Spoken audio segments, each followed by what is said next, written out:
नमस्कार। आकाशवाणी चंडीगढ़ से प्रादेशिक समाचारों के साथ मैं रत्तिका। पहले इस बुलेटिन के मुख्य समाचार। प्रधानमंत्री नरेंद्र मोदी ने टोक्यो ओलंपिक के भारतीय दल से 15 अगस्त 2023 तक 75 विद्यालयों में जाकर विद्यार्थियों के साथ समय बिताने का आग्रह किया। उच्चतम न्यायालय ने अंतरिम आदेश पारित कर महिलाओं को राष्ट्रीय रक्षा अकादमी की प्रवेश परीक्षा देने की अनुमति दे दी है। हरियाणा में आज प्रधानमंत्री गरीब कल्याण अन्न योजना के तहत अन्नपूर्णा उत्सव का आगाज किया गया और हरियाणा के राज्यपाल बंडारू दत्तात्रेय ने टोक्यो ओलंपिक में स्वर्ण पदक पाने वाले नीरज चोपड़ा को सम्मानित किया और उम्मीद जताई कि वे निश्चित ही 90 मीटर थ्रो के अपने लक्ष्य को पूरा करेंगे। देश भर में 18 वर्ष से अधिक आयु के सभी लोगों के लिए सरकारी केंद्रों में निःशुल्क टीकाकरण अभियान चलाया जा रहा है। आपसे अपील है कि कोविड वैक्सीन का टीका जरूर लगवाएं और इन आसान उपायों का पालन करें। मास्क लगाएं, 2 गज की सुरक्षित दूरी बनाए रखें, बार-बार हाथ धोने और साफ सफाई का ध्यान रखें। अब समाचार विस्तार से। प्रधानमंत्री नरेंद्र मोदी ने टोक्यो ओलंपिक के भारतीय दल से 15 अगस्त 2023 तक 75 विद्यालयों में जाने का आग्रह किया है। श्री मोदी ने खिलाड़ियों से विद्यार्थियों के साथ 1 घंटा बिताने, उन्हें कुपोषण के बारे में जागरूक करने तथा खेलों के लिए प्रेरित करने का आग्रह भी किया। प्रधानमंत्री ने ओलंपिक से लौटे भारतीय एथलीटों के साथ बातचीत की एक वीडियो भी साझा की। बातचीत के दौरान महिला हॉकी टीम ने ओलंपिक में मैच हारने के बाद फोन करके टीम का हौसला बढ़ाने के लिए प्रधानमंत्री का आभार व्यक्त किया। श्री मोदी ने अपना वायदा निभाया और ओलंपिक पदक विजेता पीवी सिंधु को आइसक्रीम की पेशकश की। ओलंपिक खेलों से पहले जब प्रधानमंत्री ने सिंधु से बात की तो उन्होंने कहा था कि टोक्यो से लौटने के बाद वे एक साथ आइसक्रीम खाएंगे। मुक्केबाज मैरी कॉम से बातचीत करते हुए श्री मोदी ने कहा कि खेलों में उनका बहुमूल्य योगदान रहा और देश के लिए उन्होंने बहुत कुछ किया है। प्रधानमंत्री ने सोमवार को अपने आवास पर नाश्ते पर भारतीय ओलंपिक दल से मुलाकात की और स्वतंत्रता दिवस पर लाल किले की प्राचीर से अपने संबोधन में प्रधानमंत्री ने एथलीटों के शानदार प्रदर्शन की भी सराहना की। उच्चतम न्यायालय ने अंतरिम आदेश पारित कर महिलाओं को राष्ट्रीय रक्षा अकादमी की प्रवेश परीक्षा देने की अनुमति दे दी है। न्यायमूर्ति संजय किशन कौल और ऋषिकेश रॉय की पीठ ने महिला उम्मीदवारों को इस परीक्षा में बैठने की अनुमति देने की मांग वाली याचिका के संदर्भ में यह अंतरिम आदेश दिया है। न्यायालय ने आदेश जारी करते हुए कहा कि महिलाओं को राष्ट्रीय रक्षा अकादमी की परीक्षा देने की अनुमति होनी चाहिए। हरियाणा सरकार द्वारा प्रधानमंत्री गरीब कल्याण अन्न योजना के तहत आज प्रदेश में रोहतक, फरीदाबाद, बल्लभगढ़, सिरसा, अंबाला, रेवाड़ी, फतेहाबाद व लोहारू सहित विभिन्न स्थानों पर अन्नपूर्णा उत्सव धूमधाम से मनाया गया। इस मौके पर सरकार द्वारा गरीब लोगों को 5 किलो मुफ्त अनाज दिया गया। केंद्रीय राज्य मंत्री कृष्णपाल गुर्जर ने फरीदाबाद में व हरियाणा के परिवहन मंत्री मूलचंद शर्मा ने बल्लभगढ़ में, सांसद अरविंद शर्मा ने रोहतक में इस उत्सव की शुरुआत की। वहीं भिवानी के लोहारू कस्बे में हरियाणा के कृषि मंत्री जेपी दलाल ने अन्नपूर्णा उत्सव का शुभारंभ किया। श्री दलाल ने कहा कि अन्नोत्सव प्रदेश ही नहीं पूरे देश में मनाया जा रहा है। मंत्री ने कहा कि ये कोविड-19 महामारी में गरीब लोगों को राहत देने के लिए प्रधानमंत्री नरेंद्र मोदी द्वारा उठाए गए इस कदम के तहत देश में 80 करोड़ लोगों तक अन्न पहुंचाया जा रहा है। उन्होंने कहा कि भिवानी जिले में करीब 3.5 लाख उपभोक्ताओं को दिवाली तक निःशुल्क अनाज भी मिलेगा। सिरसा में उत्सव की शुरुआत पर लाभार्थियों की सुविधा को ध्यान में रखते हुए सरकार ने नवंबर तक निःशुल्क गेहूं का वितरण करने का निर्णय लिया है। योजना के तहत सिरसा जिले में 1,20,000 से अधिक राशन कार्ड उपभोक्ताओं के 5 लाख से अधिक सदस्यों को 24,000 क्विंटल निःशुल्क गेहूं का वितरण किया जा रहा है।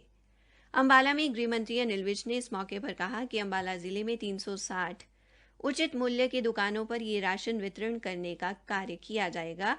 उन्होंने कहा कि देश के ऊपर कई मुसीबतें आई जिसका देश ने डटकर मुकाबला किया है।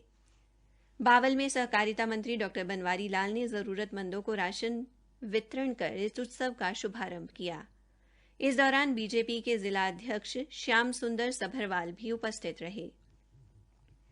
सिरसा जिले के गांव में आयोजित अन्नपूर्णा उत्सव में समाज सेवी गोविंद कांडा व एसडीएम जयवीर यादव ने शिरकत की। फतेहाबाद में इस मौके पर विधायक दुड़ाराम ने बतौर मुख्य अतिथि शिरकत की और प्रधानमंत्री गरीब कल्याण योजना के तहत लाभार्थियों को गेहूं के थैले वितरित किए। वहीं यमुनानगर में विधायक घनश्याम दास अरोड़ा व उपायुक्त गिरीश अरोड़ा लाभार्थियों को योजना के तहत 5 किलोग्राम तथा 10 किलोग्राम के थैलों में गेहूं वितरित किया। प्रादेशिक समाचार आकाशवाणी चंडीगढ़ से प्रसारित किए जा रहे हैं।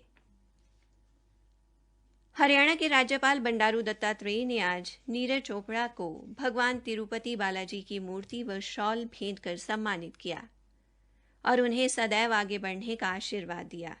नीरज राज्यपाल के साथ शिष्टाचार मुलाकात के लिए आए थे।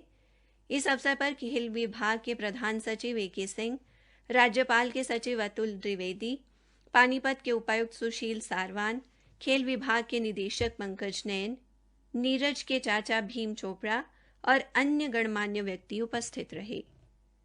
श्री दत्तात्रेय ने नीरज चोपड़ा को शुभकामनाएं देते हुए कहा कि और अधिक दृढ़ निश्चय और दृढ़ संकल्प के साथ खेल की तैयारी जारी रखें तो वे निश्चित रूप से अपने जेवलिन थ्रो में रखे गए 90 मीटर के लक्ष्य को पार करेंगे।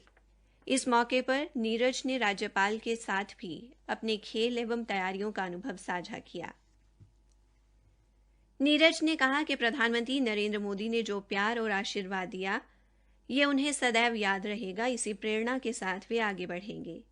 उन्होंने राज्यपाल तथा मुख्यमंत्री मनोहर लाल का आभार जताया और कहा कि उनकी प्रेरणा और आगे बढ़ने की प्रेरणा देगी।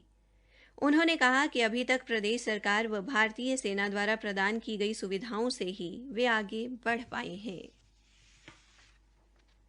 टोक्यो ओलंपिक में स्वर्ण पदक विजेता नीरज चोपड़ा ने आज पंचकुला पुलिस मुख्यालय पहुंचकर हरियाणा के पुलिस महानिदेशक प्रशांत कुमार अग्रवाल से मुलाकात की।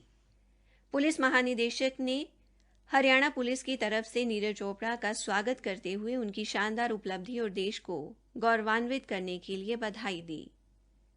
नीरज के शानदार प्रदर्शन की तारीफ करते हुए श्री अग्रवाल ने कहा कि प्रदेश के छोटे से गांव से निकलकर नीरज ने नया इतिहास रचा है और ओलंपिक में स्वर्ण पदक अपने नाम करते हुए 135 करोड़ भारतवासियों के सपने को हकीकत में बदला है।